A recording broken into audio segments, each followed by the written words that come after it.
Welcome back, this is today's which and I am your Tanvi ma'am. आज हम लोग on going journey का part 2 पढ़ेंगे, ठीक है।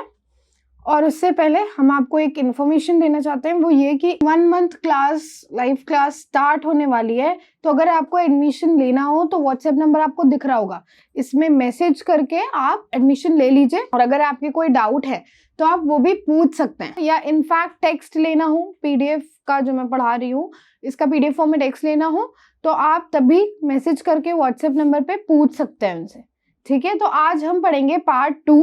पार्ट 1 की लिंक आपको डिस्क्रिप्शन बॉक्स में मिल जाएगी। क्लियर? चलिए हम अपना टेक्स्ट स्टार्ट करते हैं पढ़ना। No one like puns, alliterations, antithesis, argument and analysis better than I do. But I sometimes had rather be without them. Okay, so वो ये कह रहे हैं, जो ऑथर है वो बेसिकली इसमें इस ऐसे में ये बता रहे हैं कि उनके लिए जर्नी पे जाना कैसा है, ठीक है। यानी जर्नी पे जाने पर क्या करना चाहिए उनके अकॉर्डिंग, और कैसा ट्रेवल आपको प्रेफर करना चाहिए ऑथर के अकॉर्डिंग। ऑथर कैसा ट्रेवल प्रेफर करता है वो ये बता रहे हैं बेसिकली।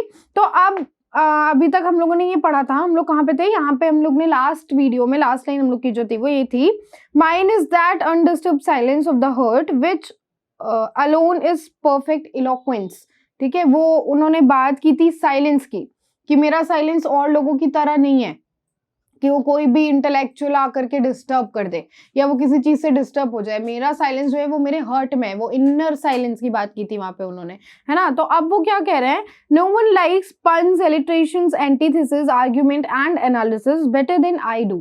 वो ये कहते हैं कि ये जो पन, एलिट्रेशन, एंटीथेसिस ये आप पढ़ रहे हो ना, ये क्या है, ये एक तरीके से फिगर ऑफ स्पीच है। एंड इनफैक्ट ऑथर ने इस ऐसे में भी बहुत सारे फिगर ऑफ स्पीचेस का यूज किया है, जैसे उन्होंने पर्सोनिफिकेशन का यूज किया है, आयरनी का यूज किया है, ठीक है। एंड इनफैक्ट अपनी बात को समझाने के लिए भी उन्होंने फिगर ऑफ स्पीच का यूज किया है, जैसे यहाँ पे पंस। तो पन क्या है, पन भी एक फिगर ऑफ स्पीच है, जिसमें क्या होता है, जो पन है, पन फिगर ऑफ स्पीच जहां पे भी लगती है वहां पे एक ही वर्ड के साउंड सेम होते हैं बट मीनिंग डिफरेंट होती है, 2 मीनिंग होते हैं, ठीक है, ऐसा है। और there are different kind of pun. Pun अपने आप में एक बहुत बड़ा टॉपिक है क्योंकि फिगर ऑफ स्पीच है, बट अभी हम यहाँ पे इसके अकॉर्डिंग समझेंगे, ठीक है। एलिटरेशन क्या है? एलिटरेशन इज जब आप कोई सेंटेंस बोलते हो, ठीक है, उसमें जो वर्ड्स हैं उनका जब फर्स्ट लेटर सेम हो, जब किसी भी वर्ड्स के फर्स्ट लेटर, कोई भी वर्ड्स के ग्रुप ऑफ वर्ड्स के फर्स्ट लेटर सेम हो, उन्हें हम एलिटरेशन बोलते हैं। वो एलिटरेशन फिगर ऑफ स्पीच होती है। Clear? Okay, now come to antithesis. Antithesis कौन सी फिगर ऑफ स्पीच होती है? जो अपोजिट होती है, जब कोई 2 अपोजिट वर्ड जुक्सटापोजिशन में रखे गए हो, ठीक है, एकदम क्लोज रखे गए हो, उन्हें हम बोलते हैं एंटीथेसिस, ठीक है। अब एंटीथेसिस और जुक्सटापोजिशन में भी डिफरेंस है, हम उस टॉपिक पे नहीं जाएंगे, अभी इसी के अकॉर्डिंग समझते हैं। तो वो यही कह रहे हैं कि डबल मीनिंग में बात करना या फिर ढेर सारी बातें करना, या ये यहाँ पे एलिट्रेशन और एंटीथेसिस क्यों यूज हुआ, कि मतलब वो ये इनर मीनिंग अगर हम देखें तो ये समझाना चाह रहे हैं कि बहुत बातों को ना कुछ लोग बहुत अच्छे से बात फ्रेम करके बोलते हैं, सेंटेंस बहुत अच्छे से फ्रेम करके बोलते हैं। तो वही कह रहे हैं वो कि अच्छे अच्छे सेंटेंस फ्रेम करना, ठीक है, ढेर सारी बातें करना, डबल मीनिंग में बातें करना और एनालिसिस करना या किसी भी टॉपिक पे आर्ग्यूमेंट करना, ये सब मुझसे ज्यादा बेहतर या मुझसे ज्यादा किसी और को पसंद नहीं होगा।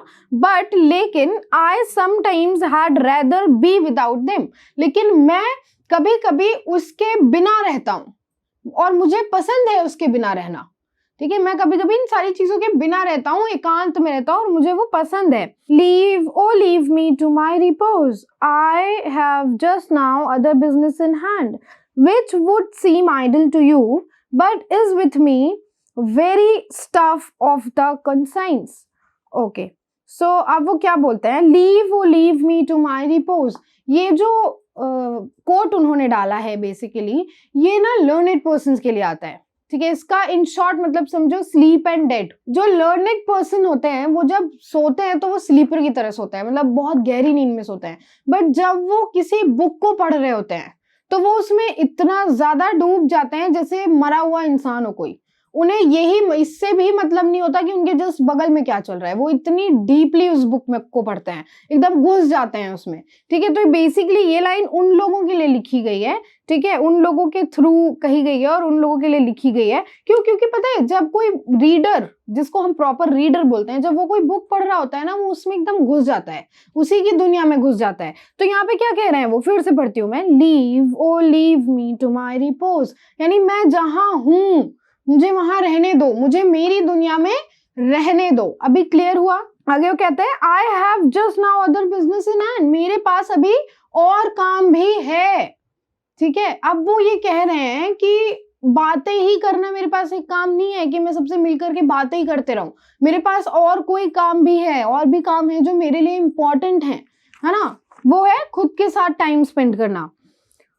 Which would seem, आगे देखते हैं वो क्या कह रहे हैं, which would seem idle to you but is with me very stuff of the conscience। Okay, तो पहले हम ये कोटेशन की बात कर लेते हैं, very stuff of the conscience। ये जो कोटेशन है ये उन्होंने शेक्सपियर के वर्क से उठाया है, ठीक है। ओथेलो जो शेक्सपियर का प्ले है उसमें एक्ट 1 सीन 1 में यागो का डायलॉग है, ठीक है। उस डायलॉग के बीच से ये लाइन उठाई गई है ना, स्टार्टिंग ना एंड, बीच में, मतलब वो बोलता रहता है अपना डायलॉग और उसके बीच में ही ये लाइन आती है, very stuff of the conscience, ठीक है। तो वहां पे इसका मतलब कुछ और है, बट अगर हम यहाँ पे देखें तो यहाँ पे इसका मतलब क्या है, इसका मतलब ये है कि जो उस दुनिया में मैं हूं, जहां मैं हूं इस वक्त, मुझे वहां रहने दो, मेरे पास और भी काम है।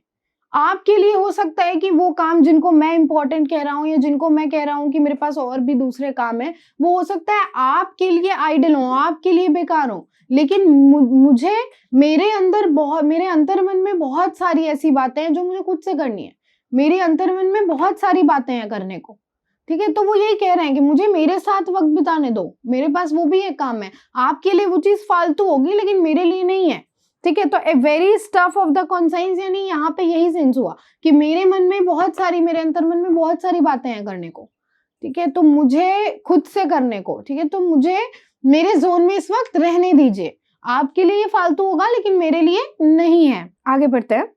Is not this wild rose sweet without a comment, does not this daisy leap to my heart set in its coat of emerald. अब देखो, अब यहाँ पे वापस से समझने वाला है, यहाँ पे उन्होंने पर्सोनिफाई किया है फ्लावर को, ठीक है। वाइल्ड रोज जो है उसकी फोटो आपको दिख रही होगी, ओके। अब क्या कह रहे हैं वो, वाइल्ड रोज स्वीट, इसको अंडरलाइन कर लीजिए। Is not this wild rose sweet without a comment. उनका कहने का मतलब ये है कि इसको पहले इसकी मीनिंग में समझते हैं, बाद में हम इनर मीनिंग में जाएंगे। अभी वो ये कह रहे हैं कि अगर कहीं पे वाइल्ड रोज, गुलाब अगर कहीं पे खिला हुआ हो, वो कैसा भी हो, यहाँ पे उन्होंने वाइल्ड रोज की बात की है तो हम वाइल्ड रोज ही ले लेते हैं। अगर कोई वाइल्ड रोज खिला हुआ हो, ठीक है, तो हम जनरली क्या कहते हैं, वाह कितना प्यारा फ्लावर है, जैसे करते हैं ना, वाह रोज कितना अच्छा है ना। तो यहाँ पे वो कह रहे हैं कि अगर कहीं वाइल्ड रोज खिलाए तो अगर आपने उसके ऊपर कमेंट नहीं किया या उसको अच्छा नहीं बोला, तो ऐसा तो है नहीं कि वो अच्छा नहीं है, वो अपने आप में अच्छा है ना, वो स्वीट है, आपको उसको कहने की जरूरत नहीं है कि नहीं गुलाब का फूल अच्छा होता है, भाई होता ही है वो अच्छा, यूनिवर्सल है वो, यूनिवर्सल ट्रूथ है वो, राइट। सो वही चीज यहाँ पे कह रहे हैं कि वाइल्ड रोज को कमेंट की जरूरत नहीं होती स्वीट होने के लिए। तो is not this wild rose sweet without a comment. अब वो वही पूछ रहे हैं कि क्या ये जो वाइल्ड रोज है इसको अगर आप कमेंट नहीं दोगे तो क्या ये अच्छा नहीं है, क्या ये स्वीट नहीं है।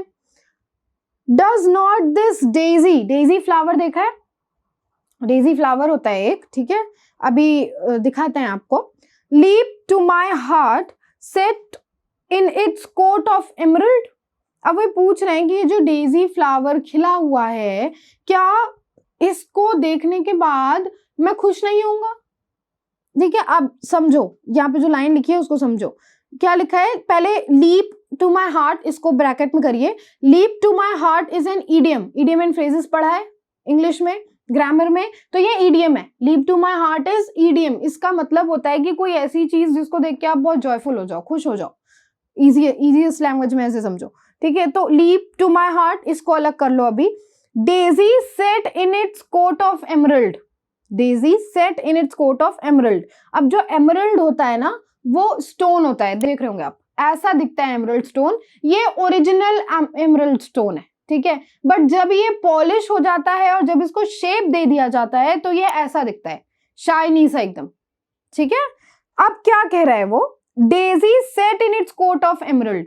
डेजी की फोटो दिख रही होगी आपको, देखो ये जो फोटो है इसमें देख रहे हो आप, डेजी बीच बीच में है, बाकी नीचे उसके जो स्टेम और लीव्स हैं वो फैले हुए हैं, तो यहाँ पे एमरल्ड जो है वो उसी को डिनोट कर रहा है, ठीक है। Daisy set in its coat of emerald. Coat मतलब क्या होता है, कोट मतलब नॉर्मल पहनने वाला कोट, यानी कि इसको ऐसे समझो, जब आप कोट पहनते हो और आपने एक पॉकेट में व्हाइट फ्लावर लगा लिया कोट के पॉकेट में, तो वो क्या होता है कि एमरल्ड की तरह, जैसे एमरल्ड स्टोन होता है वैसे ही पूरा ग्रीन ग्रीन कोट होता है आपका, और उसमें आप एक डेजी फ्लावर सेट कर लेते हो तो उसकी जो खूबसूरती होती है वो और बढ़ जाती है, राइट। सो यहाँ पे जो लीव और स्टेम्स हैं, जैसे दिख रहा होगा आपको बंच में है ना एकदम से, तो उसे कोट कहा गया है, ठीक है। और जो जगह जगह पे डेजी फ्लावर खिले हुए हैं उन्हें तभी बोला गया है, पूरा मिला करके daisy set in its coat of emerald, अपने जो हरे कलर के कोट में एकदम सुंदर से बंच में वो खिली हुई है। तो क्या उसे देख करके मेरा हार्ट खुश नहीं होगा? वो ऑटोमेटिक है ना कि अगर हम कोई चीज ऐसी देखेंगे तो हमारा दिल जो है वो खुश होगा ही होगा, है ना। सो वो चीज यहाँ पे कही गई है। ये अभी मैं ऊपर की मीनिंग बता रही हूँ, अभी हम इनर मीनिंग पे जाएंगे, आगे पढ़ते हैं। Yet if I were to explain to you the circumstance that has so endured it to me, you would only smile. Endured का मतलब क्या होता है? Endured का मतलब होता है make yourself liked by somebody, ठीक है, खुद को ऐसा बनाना कि लोग आपको पसंद करें, ठीक। तो यहाँ पे वो उस सर्कमस्टेंसेस को बोल रहे हैं कि चलो ठीक है, yet if I were to explain to you circumstances that has so endured it to me. यहाँ पे इंड्योर्ड का मीनिंग मैंने आपको समझाया, इट वही उन्हीं मेमोरीज और उन्हीं बातों के लिए, सर्कमस्टेंसेस के लिए आ रहा है जिनके लिए वो बात कर रहे हैं। यहाँ पे वो ये कह रहे हैं कि अगर मान लो मैंने उन सर्कमस्टेंसेस, उन सिचुएशंस के बारे में, उन मेमोरीज के बारे में तुम्हें बता भी दिया जिन मेमोरीज ने अपनी बहुत अच्छी पहचान या छाप छोड़ी है मेरे दिल में, तो तुम क्या करोगे? ज्यादा से ज्यादा स्माइल करोगे, उससे ज्यादा तो और कुछ कर नहीं पाओगे। Had I not better than keep it to myself? क्या उससे बेहतर ये नहीं है कि मैं उसे अपने तक ही रखूं? And let it serve me to brood over. Brood over मतलब किसी चीज के बारे में इतना ज्यादा सोच लेना कि आप इरिटेट हो जाओ उससे। तो वही वो कह रहे हैं कि लेट इट, यानी वो जो मेमोरीज जिसकी मैं बात कर रहा हूं उन्हें मैं इतना सोचूं कि एक टाइम पे खुद ही इरिटेट हो जाऊं। From here to yonder craggy point and from thence, यानी thence again is archaic word, then there के लिए आता है। Then from there onward to the far distant horizon, ये पहले इसको समझ लो। यॉन्डर ऊपर भी हमने पढ़ा था, ऊपर भी मैंने बताया था आर्काइक वर्ड है। यॉन्डर मतलब कुछ दूरी पे, क्रैगी मतलब जो स्टीप और हाई पॉइंट्स होते हैं ना, जब आप पहाड़ पे जाते हो तो वहाँ पे ऊंचे भी आपको वो मिलते हैं, एल्टीट्यूड के लैंड मिलते हैं, नीचे भी मिलते हैं, तो वहाँ पे क्रैगी पॉइंट का यही मतलब है यहाँ पे, ठीक है। अब देखो वो क्या कह रहे हैं, यहाँ तक हम वापस से एक बार रीड आउट करके एंड देन फिर समझते हैं। Is it not this wild rose sweet without a comment? Does not this daisy leap to my heart set in its coat of emerald? Yet if I were to explain to you the circumstance that has so endeared it to me, you would only smile. Had I not better than keep it to myself and let it serve me to brood over? From here to yonder craggy point and from there onwards to the far distant horizon. अकेले होने की बात कर रहे हैं वो indirectly, ठीक है। वो ये कह रहे हैं कि कोई भी अच्छी मेमोरीज जरूरी नहीं है कि अगर मैं तुम्हें बताऊं और तुम उसमें हैप्पीली रिएक्ट करो, वो मेमोरीज तभी अच्छी होंगी, तभी मैं ये समझूंगा कि वो मेमोरीज अच्छी हैं। जैसे होता क्या है, एग्जाम्पल समझो, जैसे मैं किसी चीज से बहुत खुश हुई, ठीक, मैंने आकर के सामने मेरे कोई खड़ा है जो मेरा बहुत क्लोज है, मैंने उसको बताया, अरे पता है आज ये हो गया था, और वो भी उसी इंथुसियास्टिक वे में रिएक्ट कर रहा है, तो हमें क्या लगेगा, हाँ ये मेमोरीज वाकई अच्छी है, ठीक है। या हमने क्या सोच के बताया कि हाँ ये मेमोरी वाकई अच्छी है, और अगर सामने वाले ने वैसा रिएक्ट नहीं किया तो हमारा मूड ऑफ हो जाता है कि अरे देखो हम तो हैप्पी होकर के इसको बता रहे हैं कि हम तो खुश हैं, हम इस वजह से, और ये मेरा क्लोज है, हम इस वजह से इसके साथ शेयर कर रहे हैं, और ये मुंह बना के बैठे हैं। फिर हमें वो मेमोरी, जो अच्छी मेमोरी हमने बनाई, वो हमें याद नहीं रहता, फिर हमें क्या याद रहता है कि सामने वाले ने रिएक्ट कैसे किया है उस पर, राइट। तो यहाँ पे वो यही कह रहे हैं ऑथर कि अगर मेरे पास कोई अच्छी मेमोरी है, फ्लावर और डेजी फ्लावर का जो उन्होंने एग्जाम्पल लिया है, क्वेश्चन किया है, वो यहाँ से यही कहना चाह रहे हैं कि अगर मेरे पास कोई अच्छी मेमोरी है तो ये जरूरी नहीं है कि मैं तुम्हें उसे बताऊं और तुम उस पर अच्छा रिएक्ट करो या तुम उस पर कमेंट करो तभी वो अच्छी होंगी, वो वैसे भी अच्छी हैं। और चलो अगर फिर मैंने तुम्हें बता भी दिया कि ये मेरी मेमोरीज है या ये मेरी अच्छी मेमोरीज है, तो तुम क्या कर लोगे? ज्यादा से ज्यादा हंसोगे, ठीक है, या ज्यादा से ज्यादा ये बोलोगे कि मुझे पसंद आया या मुझे भी अच्छा लगा, है ना। तो मतलब अट मोस्ट या फिर कह लो कि जनरल सेंस में लोग क्या होता है, लोग स्माइल कर देते हैं, हंस देते हैं सुन करके, अच्छा ऐसे वाला रिएक्ट कर देते हैं, राइट। तो वो ये कह रहे हैं कि अगर मैंने तुम्हें बता भी दिया तो तुम क्या करोगे? ज्यादा से ज्यादा हंस दोगे, उससे ज्यादा तो तुम कुछ कर नहीं सकते, राइट। तो इससे बेहतर ये नहीं है कि मैं उन हैप्पी मेमोरीज को अपने पास तक रखूं और जो क्रैगी पॉइंट्स पे मुझे दूर जो मुझे क्रैगी पॉइंट दिख रहा है, जो पहाड़ का स्टीप पॉइंट और हाई पॉइंट जो भी दिख रहा है, मुझे जहां जाना है वहां तक मैं इसको सोचते सोचते जाऊं और फिर वहां से लेके दूसरे हॉरिजॉन तक किसी को सोचते सोचते जाऊं और इतना सोच लूं कि मैं इरिटेट हो जाऊं। मेरे लिए वो ज्यादा बेहतर है, क्योंकि मैं तब अपने तक रह पाऊंगा, मैं अपने आप को और जान पाऊंगा, हाँ, मैं वापस से उन मेमोरीज को जी पाऊंगा instead of telling it to you, है ना। तो वही वो कह रहे हैं कि अगर मैंने तुम्हें बताया तो वो मिनट में खत्म हो जाएगी, बट अगर मैंने उसको अभी अपने पास तक रखा, अपने पास ही रखा, तो जहां तक मुझे जाना है एटलीस्ट वहां तक वो मेरे साथ तो चलेगी माइंड में। यहाँ पे वो ये कहना चाह रहे हैं। क्लियर हुआ? ओके, कोई क्वेश्चन हो, comment box is all yours. आप कमेंट बॉक्स में अपना क्वेश्चन लिख सकते हैं, अगर टेक्स्ट से भी रिलेटेड कोई डाउट हो तो भी आप लिख सकते हो। Okay, moving forward, I should be but bad company all that way and therefore prefer being alone. अगर मैं इस तरीके से आपके साथ चला तो मैं फिर बुरी कंपनी होऊंगा ना आपके लिए, तो उससे बेहतर है कि मैं अकेले चलूं। अब ये उन्होंने क्यों बोला कि मैं बुरी कंपनी होऊंगा अगर इस तरीके से चलूंगा? वो किस तरीके की बात कर रहे हैं अभी उतना क्लियर नहीं हुआ है इस सेंटेंस से। लेट्स सी आगे वो क्या बोलते हैं। I have heard it said यानी कि मैंने किसी को ये कहते हुए सुना है, that you may when the moody fit comes on, walk or ride on by yourself and indulge your reveries daydream, यानी किसी चीज को, किसी टॉपिक को बहुत ही डीपली सोचना, उसे हम रेवरीज बोलते हैं, ठीक है।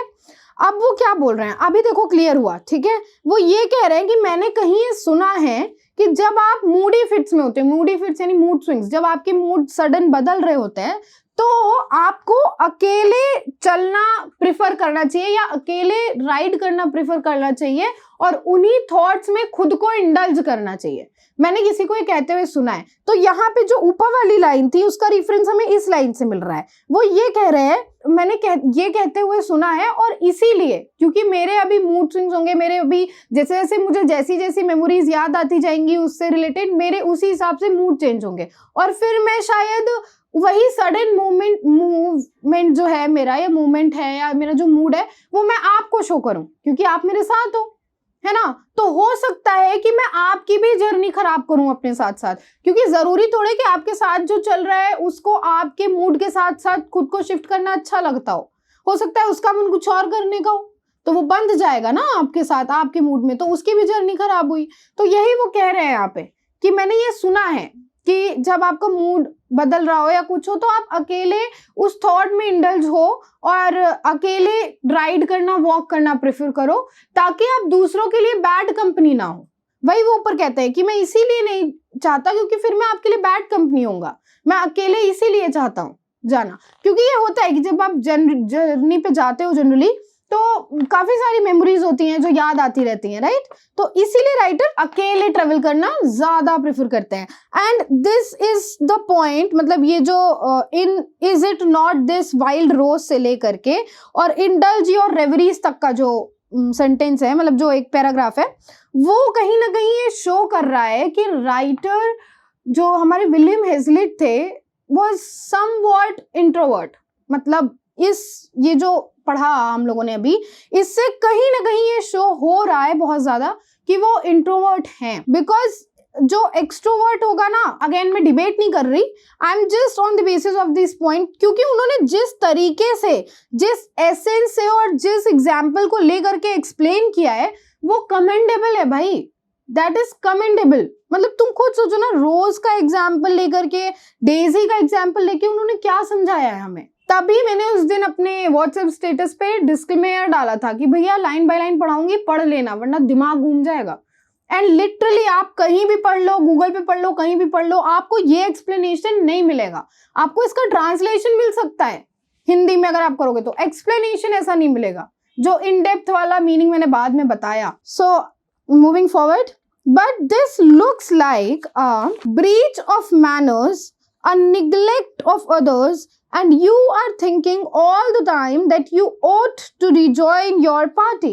और ये ये कह रहे हैं कि बट ये जो चीज है, ठीक है, क्या बोल रहे हैं, but this look like a breach of manners, a neglect of others. But अगर हम किसी के साथ रह करके, ठीक है, कि जब आपका मूड खराब हो तो आपको अकेले रहना चाहिए ना, तो वो यही कह रहे हैं कि अगर हम किसी के साथ ट्रेवल कर रहे हैं और अगर हमने ये चीज कर दी, ये चीज मान ली कि हमारा मूड खराब है, हम साइड हट गए, तब भी वो क्या होता है, वो ये दिखाएगा कि आप अगले बंदे को निग्लेक्ट कर रहे हो। उसको तो यही फील होगा ना कि यार ये मुझे निग्लेक्ट कर रहा है। वो इस चीज को थोड़ी समझेगा और कि आपका मूड नहीं ठीक है, इस वजह से आप दूर जा रहे हो उससे, समझ रहे हो, वो चीज समझ रहे हो। तो तभी अकेले ट्रेवल करना चाहिए। और अगर आप उसके साथ रह करके ऐसी हरकतें करोगे तो कहीं ना कहीं उसका भी मूड ऑफ होगा, क्योंकि उसने अपना माइंडसेट जर्नी का किसी और तरीके से बना रखा है ना। तो यहाँ पे वो यही कह रहे हैं। और फिर क्या कह रहे हैं, and you are thinking all the time that you ought to rejoin your party. और फिर आपका भी मन नहीं लगेगा अपनी उस चीज को सोचने के बारे में, आप भी नहीं सोच पाएंगे एकांत से। आपको भी लगेगा यार वो लोग अकेले हैं, मुझे वहां जाना चाहिए, मुझे अपनी पार्टी को रिजॉइन करना चाहिए, ठीक है। और फिर आप you will be forced internally कि नहीं ज्वाइन करो, ये कोई हरकत नहीं है ना, वो चीज। तो कहने का मतलब उनका ये है कि ना जो आपके साथ है ना वही कंफर्टेबल हो पाएगा अच्छे से, ना आप ही हो पाओगे। तो बेहतर क्या है कि अकेले ट्रेवल करो, है ना। आपके साथ वो मेमोरीज उस पॉइंट तक चलेंगी, ठीक है ना, दूसरों को कोई प्रॉब्लम होगी और आप भी अपनी उन मेमोरीज को वापस से रिलीव कर पाओगे, चाहे वो सैड हो चाहे वो हैप्पी हो। बेसिकली यहाँ पे उन्होंने हैप्पी मेमोरीज का एग्जाम्पल ही लिया था। आउट अपॉन सच हाफ फेज्ड फेलोशिप से आए, ठीक है, आउट अपॉन सच हाफ फेज्ड फेलोशिप। ये जो है डायलॉग, ठीक है, ये भी लिया गया है, किससे लिया गया है, ये भी शेक्सपियर के प्ले से लिया गया है, डिटेल दिख रही होगी, ठीक है, इससे लिया गया है ये। तो अब इस पॉइंट पे एक और चीज जो हमें राइटर के बारे में पता लगती है, दैट इज कि राइटर ने, विलियम हैजलिट ने शेक्सपियर को बहुत अच्छे से पढ़ा हुआ है। एंड यस, ये सही भी है, बिकॉज उनका एक वर्क ही है, नोटेबल वर्क का जब आप उनका कॉलम देखोगे तो उसमें एक वर्क ही है जिसमें उन्होंने कैरेक्टर्स ऑफ शेक्सपियर को डिस्क्राइब किया हुआ है। सो वो उनका एक वर्क है। तो विलियम हैजलिट ने शेक्सपियर को बहुत अच्छे से पढ़ा था, ठीक। ये तो हो गई ऑथर से रिलेटेड बात। दूसरी चीज जो मुझे फील हुई, that is line by line पढ़ने का फायदा। ये क्या शो कर रहा है कि उन्होंने, विलियम हैजलिट ने शेक्सपियर के हर एक प्ले को लाइन बाय लाइन पढ़ा हुआ है। क्योंकि ये जितने भी, जैसे पिछली बार वाला जो डायलॉग आया था जो ओथेलो का उन्होंने उठाया, वो भी उन्होंने बीच से उठाया है। एंड ये जो है ना, आउट अपॉन सच हाफ फेज्ड फेलोशिप, ये भी बीच का ही है। ये पूरा डायलॉग नहीं है, और ना ये स्टार्टिंग में है ना एंड में है, ये कैरेक्टर के डायलॉग के बीच से ये लाइन उठाई गई है। तो सोचो कि उन्होंने कितने ध्यान से पढ़ा होगा। एंड लाइन बाय लाइन पढ़ने का यही फायदा होता है कि कुछ लाइंस आपको याद रह जाती हैं जिनको आप बाद में कोट कर सकते हो। William Hazlitt, as I told you before, William Hazlitt की राइटिंग स्टाइल का ये बहुत ही यूनिक मैनर है कि वो कोटेशंस को इंक्लूड करते हैं और उनको सही जगह मालूम है कि कहाँ कौन सा कोटेशन यूज करना है, लिखते लिखते कैसे कोटेशंस का यूज करना है, उनको ये चीज मालूम है। और ये चीज हमें यहाँ से बखूबी दिख रही है। तो अब आते हैं वापस टेक्स्ट पे। ये थी मुझे जो पता था, मुझे लगा आप लोग को पता होना चाहिए इसलिए मैंने एक्स्ट्रा बताया। अब वापस आते हैं टेक्स्ट पे। क्या कह रहा है, आउट अपॉन सच हाफ फेज्ड फेलोशिप से आए, यानी मैं ये मानता हूं कि ऐसे दो फेस रखने से अच्छा है कि अकेले रहो। Out of such half phased fellowship, half phased का क्या मतलब हुआ, मतलब ये हुआ कि आधा चेहरा, आधा कुछ और आधा कुछ और, ठीक है, क्योंकि जब वो अकेले, उन्होंने बोला ना कि जब मैं अकेले रहूंगा तो ना तो मैं खुद के बारे में सोच पाऊंगा, जो मेरी खुद की थिंकिंग चल रही है वो ना वो सही से चल पाएगी, और मुझे साथ ही साथ ये भी लगता रहेगा कि मैं अपनी पार्टी को ज्वाइन करूं, तो ना मैं इधर का रहा ना मैं उधर का रहा। तो ये जो हाफ फेस है, इससे अच्छा है कि मैं अकेले ट्रेवल करूं। ठीक है, यहाँ पे ये मतलब है। आगे देखो उन्होंने एक्सप्लेन किया है उसी चीज को। I like to be either entirely to myself और entirely at the disposal of others. या तो मैं सिर्फ खुद के साथ रहना पसंद करता हूँ, या फिर मैं एकदम ही से दूसरों के साथ रहना पसंद करता हूँ। फिर मुझे, जब मैं दूसरों के साथ होता हूँ तो फिर मुझे ये नहीं चाहिए होता कि मेरे दिमाग में अलग ही थॉट चल रहा है, नहीं, मुझे वो चीज नहीं चाहिए होती है। To walk or be silent, to talk or sit still, to be social or solitary. अब वो यही बता रहे हैं, या तो मुझे चलना पसंद है लोगों के साथ, या तो मुझे साइलेंट में बैठना पसंद है, या मुझे वॉक करना पसंद है, या मुझे सीधे शांति से एक जगह पे बैठना पसंद है। ये दोनों काम जो हैं ये अपोजिट है, राइट? और ये मैं एक साथ नहीं कर सकता। या तो मैं सिर्फ चलूंगा ही लोगों के साथ, वॉक ही करूंगा, बातें ही करूंगा, या फिर मैं बैठूंगा शांति से। ठीक, और या वो यही कह रहा है कि to be social or solitary, या तो मैं लोगों के बीच में रहूंगा या मैं एकदम अकेले रहूंगा, बट मैं दोनों काम एक साथ नहीं कर सकता कि 5 मिनट के लिए लोगों, जैसे हम 15 मिनट के लिए मान लो 4 फ्रेंड का ग्रुप इकट्ठा हुआ, ठीक है, उसमें से हम 5 मिनट दोस्त के साथ हैं, फिर 10 मिनट हम अकेले बात कर रहे हैं, तो ये वो नहीं कर सकते हैं। वो या तो फ्रेंड्स के ही साथ रहेंगे या तो वो अकेले ही रहेंगे, ये वो यहाँ पे बता रहे हैं। I was pleased with an observation of Mr Cobbett's that, Mr Cobbett का जो एक ऑब्जर्वेशन था, अब वो ऑब्जर्वेशन को आगे बताते हैं, उससे मैं बहुत प्लीज हुआ था। और वो ऑब्जर्वेशन क्या है अभी हम पढ़ते हैं, पहले मिस्टर कॉबेट के बारे में चर्चा कर लेते हैं। इन्हों का एक ऐसे है जो कि पूरा पूरा मिस्टर कॉबेट के कैरेक्टरिस्टिक, यानी एक तरीके से समझ लो पूरा पूरा मिस्टर कॉबेट के बारे में। तो ये मिस्टर कॉबेट है कौन, और उस ऐसे में भी आपको मिस्टर कॉबेट का पूरा नेम नहीं मिलेगा। And when you will go to Google और वहां सर्च करने की कोशिश करोगे, वहां बहुत सारे नेम है कॉबेट सरनेम के साथ, बट जो नेम मुझे, मेरे अकॉर्डिंग, मेरे एनालिसिस के अकॉर्डिंग मुझे लगा है, that is William Corbett. William Corbett का नेम आपको दिख रहा होगा, दिख रहा है ना? क्योंकि पता है जब आप मिस्टर कॉबेट वाला, इनका जो ऐसे है जो इन्होंने मिस्टर कॉबेट के ऊपर लिखा है, जब आप उसको पढ़ेंगे तो उसमें पार्लियामेंट्री और इन सारी चीजों की, विग और टोरीज जो थे, उन सारी चीजों की बात करी गई है।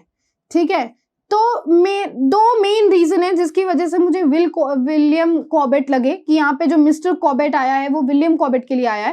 पहला रीजन इनकी डेट ऑफ बर्थ। अगर आप विलियम कॉबेट की date of birth William Hazlitt की डेट ऑफ बर्थ के साथ मैच करेंगे तो आपको ये पता चलेगा कि ये कंटेम्प्रेरीज थे एक दूसरे के। ठीक है, दूसरा पॉइंट जिसकी वजह से मुझे लगा कि विलियम कॉबेट है, इज मिस्टर कॉबेट के ऊपर जो विलियम हैजलिट ने ऐसे लिखा है, जब आप उसको पढ़ेंगे तो वहां पे parliament, as I told you before, parliament of Whig और टोरीज की चर्चा हुई है। ठीक है, तो जो विलियम कॉबेट थे ये भी पार्लियामेंट के मेंबर थे, साथ ही साथ ये पैम्फलेटियर भी थे और ऑथर भी थे। ठीक है, तो दूसरा रीजन ये है जिस वजह से मुझे लगा कि यहाँ पे जो मिस्टर कॉबेट का ऑब्जर्वेशन आया है वो किसी और का नहीं, वो विलियम कॉबेट का ही है, और विलियम कॉबेट की ही बात उन्होंने करी है। As I told you, William Hazlitt ने बहुत सारे ऑथर्स को पढ़ा है। ठीक है, जैसे आगे देखो, अभी वो स्टर्न की बात करेंगे, आगे लिखा हुआ है ना सेज स्टर्न, दिख रहा होगा नीचे की लाइन में, देखो अभी हम पढ़ेंगे, उस पर नहीं जाते हैं अभी। सो इन्होंने बहुत सारे ऑथर्स को पढ़ा है, तो ये उनके बारे में बीच बीच में बात करते रहते हैं। तो यहाँ पे मिस्टर कॉबेट जो है वो मेरे हिसाब से, मेरे एनालिसिस के अकॉर्डिंग और रिसर्च के अकॉर्डिंग, वो विलियम कॉबेट ही हैं। Clear? Okay, mister Corbett that, अब वो मिस्टर कॉबेट का ऑब्जर्वेशन रखते हैं। He thought it a bad French custom to drink our wine with our meals, and that an Englishman ought to do only one thing at a time. Okay, so ये जो है mister Cobbett का observation था, क्या था कि ही thought it a bad French custom. जो mister Corbett थे उनको जो ये जो फ्रेंच कस्टम है कि मील्स के साथ वो लोग वाइन ड्रिंक करते हैं, ये उनको अच्छा नहीं लगा था, ये उनको बेकार लगा था। एंड दैट एन इंग्लिशमैन, और उसी जगह पे जो इंग्लिशमैन है, ब्रिटिशर्स हैं, that ought to do only one thing at a time, वो एक बार में एक ही चीज करते हैं, या तो वो खाना खाएंगे फिर वाइन पियेंगे, खाना खाने के बाद वाइन पियेंगे, या फिर वाइन पीने के बाद खाना खाएंगे। जनरली खाना खाने के बाद वाइन पीना प्रेफर करते हैं ब्रिटिशर्स। तो यहाँ पे, और जबकि फ्रेंच में ऐसा नहीं है, फ्रांस में ऐसा नहीं है, फ्रेंच पीपल जो है वो क्या करते हैं, वो खाने के साथ ही वाइन पीते हैं। ठीक है, वैसा वाला सीन है। एक और पॉइंट जो मैं मेंशन नहीं किया मैंने, क्योंकि मुझे लगा समझाते हुए करूंगी। जब हम ये पढ़ते हैं तो थर्ड पॉइंट जिसकी वजह से मुझे लगा कि विलियम कॉर्बेट होंगे, मेरे रिसर्च के अकॉर्डिंग, नॉट लगा, आई एम श्योर, मेरे रिसर्च के अकॉर्डिंग, मेरे अकॉर्डिंग विलियम कॉर्बेट होंगे। इस third reason is, William Corbett जो थे वो गए थे, उन्होंने 1 साल फ्रांस में गुजारा था, और उसके बाद जब फ्रेंच रिवॉल्यूशन होने लगा, फ्रेंच रिवॉल्यूशनरी वार्स होने लगी, तो उन्हें यूएसए आना पड़ा था। तो that is the third point जिसकी वजह से आई एम श्योर कि ये कोई जो मिस्टर कॉर्बेट की बात करी गई है कोई और नहीं, ये विलियम कॉर्बेट है, ठीक है। एंड ये चीज कहीं नहीं मिलेगी, पूरे यूट्यूब पे कहीं नहीं मिलेगी, पूरे गूगल पे कहीं नहीं मिलेगी, ये मेरा खुद का एनालिसिस और रिसर्च है। और यहाँ पे लिखा भी हुआ है कि मिस्टर कॉर्बेट जो थे वो फ्रेंच कस्टम, तो उनको कैसे पता चला फ्रेंच कस्टम के बारे में इतना बारीकी से कि शायद ही किसी बुक में लिखा होगा, ठीक है। तो इतना बारीकी से, इतने फैमिलियर तरीके से कैसे पता चला? इसीलिए पता चला क्योंकि वो वहां रह के आए थे, और कोई कौन रहा था, विलियम कॉर्बेट ही रहे थे। तो आप लोग भी रिसर्च करिएगा एंड प्रूफ कर सकते हो, अगर मुझे गलत तो करो, मुझे अच्छा लगेगा, ठीक है।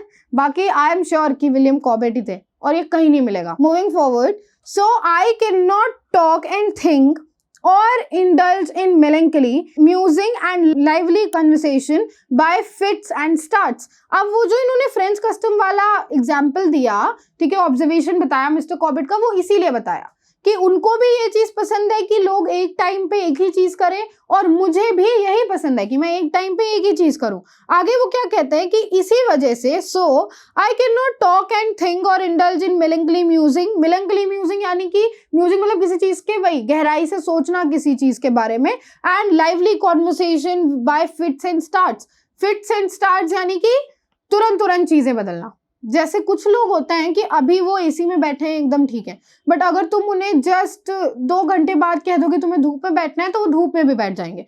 ये उनमें से नहीं थे। इनको मतलब ये मैंने एक एग्जाम्पल दिया है, ये इसका यहाँ से कोई रिलेशन नहीं है, ठीक है। जस्ट समझाने के लिए फिट एंड स्टार्ट का आपको मतलब मैंने एग्जाम्पल लिया है। यहाँ पे क्या मतलब है, यहाँ पे वो ये कह रहे हैं कि मैं इसी वजह से बातें करना और सोचना साथ में नहीं कर सकता। जो एक ध्यान लगा करके किसी चीज को सोचना और उतनी ही लाइवली वे से, उतने ही अच्छे तरीके से किसी से बात करना, ये मैं एक टाइम पे नहीं कर सकता। फिट एंड स्टार्ट यानी कि एडजस्ट होकर के मैं ये एक टाइम पे नहीं कर सकता कि मैं एक तरफ दिमाग भी चला रहा हूँ और दूसरी तरफ तुमसे अच्छे से बात भी कर रहा हूँ, नहीं, दोनों में से मुझसे एक ही काम अच्छे से हो पाएगा, ठीक है। ये Let me have a companion of my way, says Stern। अब जो Stern है, again Stern is again author, वो भी ऑथर हैं, ठीक है, उनके बारे में पढ़ा होगा। Stern is very common name, ठीक है। नहीं पढ़ा है तो सर्च ऑन गूगल, कुछ खुद से भी कर लो। चलो अच्छा ठीक है, मैं बता दे रही हूँ, Stern दिख रहा होगा आपको यहाँ पे डिटेल्स, ठीक है। ये Stern, इनकी बात हो रही है।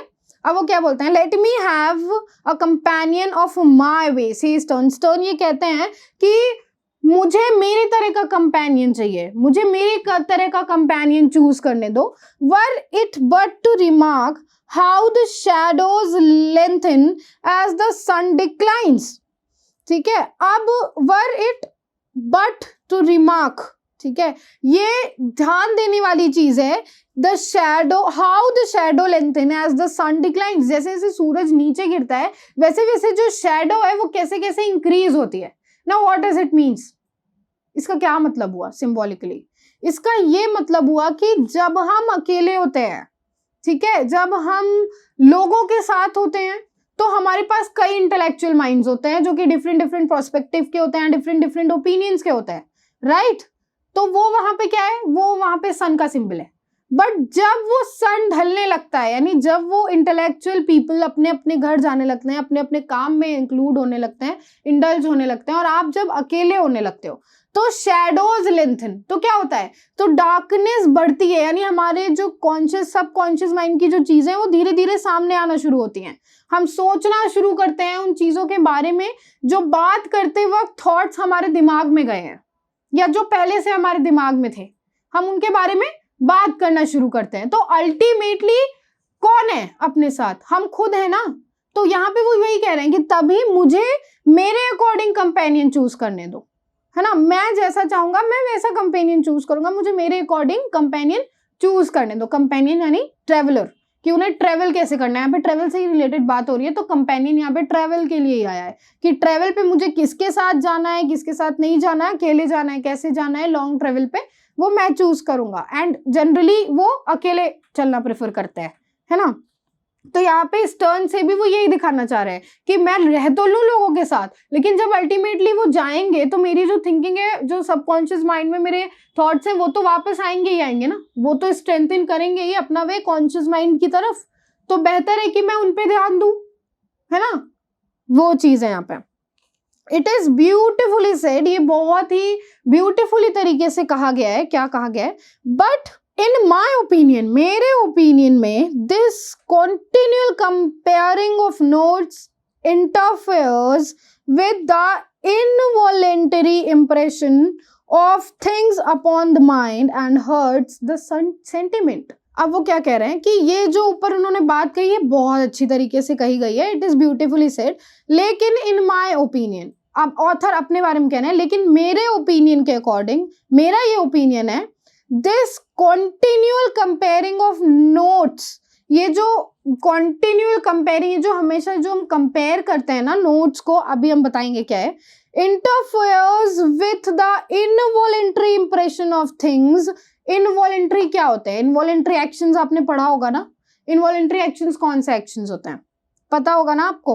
तो इनवॉलेंट्री, अब मैं इनवॉलेंट्री नहीं एक्सप्लेन कर रही हूँ, इनवॉलेंट्री एक्शंस आपको पता होंगे, यहाँ पे क्या मीनिंग है वो मैं एक्सप्लेन करूंगी अभी। Involuntary impressions of things upon the mind and hertz the sentiment. Okay, अब क्या है कि वो ये बोल रहे हैं कि मेरे ओपिनियन में ये जो कंपनी होती है, ठीक है, जब हम साथ में होते हैं ऑब्वियसली बात है कि हम बातें करेंगे, चुप तो कोई रहेगा नहीं, ठीक है। तो ये जो कंपनी है ना, ये जो नोट्स है, नोट्स यहाँ पे यही कहा गया है, दो डिफरेंट ओपिनियंस होते हैं उनको यहाँ पे नोट्स बताया गया है कि ये जो नोट्स हैं जब ये इंटरफेयर करते हैं हमारे माइंड में, ठीक है। देखो अगर सामने वाले ने कुछ कहा, ठीक है, सामने वाले ने कोई एक टॉपिक रखा, तो उस टॉपिक को सुनने के बाद आपके दिमाग में एक सडन इंप्रेशन आता है, एक सडन थॉट आता है कि नहीं आता है? आता है।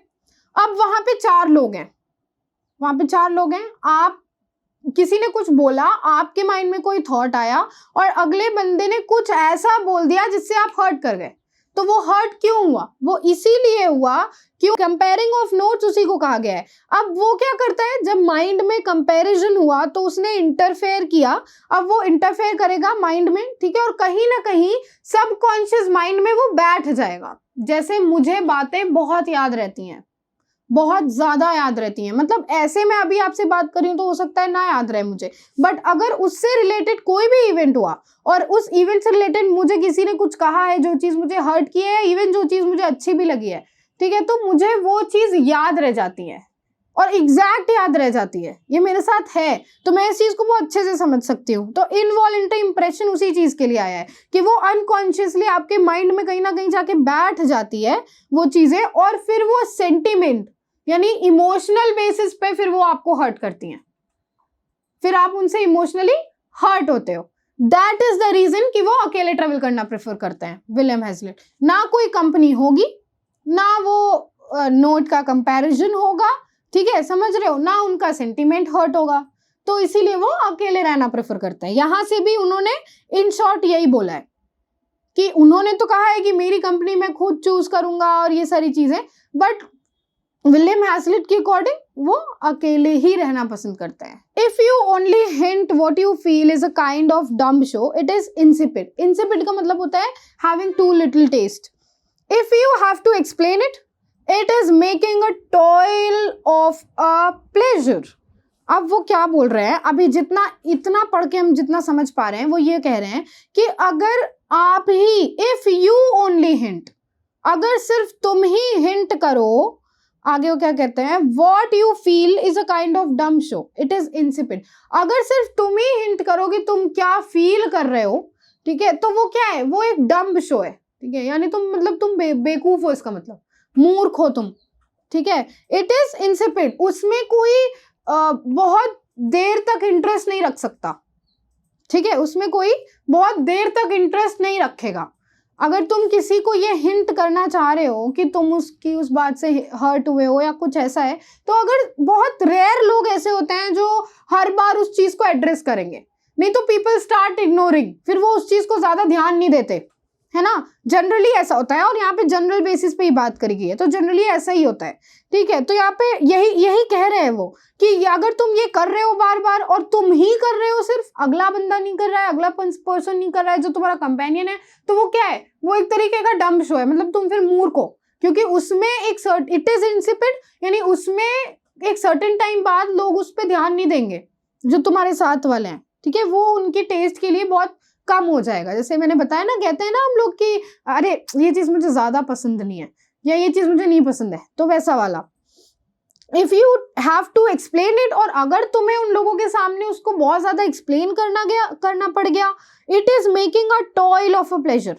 तो फिर वो बहुत ही, टॉयल मतलब क्या होता है, किसी चीज के लिए बहुत हार्ड वर्क करना या एफर्ट, एक्सट्रीम एफर्ट डालना, ठीक है, एक्सट्रीम वर्क करना। तो अगर तुम अपने एफर्ट डाल करके और अपने एफर्ट से उनको वो चीज एक्सप्लेन भी करते हो, तो वो क्या है, it is making a toil of a pleasure, फिर वो क्या है, वो बहुत ज्यादा प्लेजरेबल होता है, ठीक है, यानी वो एक बहुत ही मेहनत लेता है इंसान की कि तुम किसी को, वो प्लेजर तो है, टॉयल ऑफ अ प्लेजर क्यों कहा गया, टॉयल का मतलब हार्ड वर्क है, ठीक है, अगर हम डिक्शनरी मीनिंग में जाएं तो, और प्लेजर का मतलब पता है आप लोगों को, तो प्लेजर और हार्ड वर्क वो नहीं कर रहा ना, सिंक्रोनाइज नहीं कर रहा है। तो यहाँ पे क्या मतलब हुआ, यहाँ पे मतलब हुआ कि वो प्लेजर तो देता है, but it takes hell lot of energy किसी को कुछ एक्सप्लेन करना, ठीक है, और अगर आपको एक्सप्लेन करना भी पड़ रहा है, और वो भी किसी ऐसे इंसान को करना पड़ रहा है जो आपके क्लोज हो, और आपको हर बार करना पड़ रहा है, तो फिर वो थोड़ा क्वेश्चन मार्क वाला सीन आ जाता है, वहां पे ब्लर सी होने लगती है ना चीजें। तो अभी हम यहाँ तक पढ़ते हैं, और यहाँ तक पढ़ के यही मीनिंग निकली है, मे बी इस सेंटेंस की मीनिंग आगे पढ़ने के बाद चेंज हो जाए, लेट्स सी क्या होता है, ठीक है। नो हम पार्ट 3 में जानेंगे, अभी पार्ट 2 में हम यहीं तक पढ़ते हैं, ठीक है। मिलते हैं नेक्स्ट वीडियो में, एंड हाँ, अपने कलीग्स को यानी अपने बैचमेट्स को भी ये वीडियो शेयर करिए, और उनको भी कहिए पढ़ने को, क्योंकि ऐसा explanation as I said before ना गूगल पे है ना यूट्यूब पे है, और आपका पेपर MCQ में आना है, ठीक है। तो शेयर करिए, and till then keep studying and keep watching this channel. मिलते हैं पार्ट 3 में।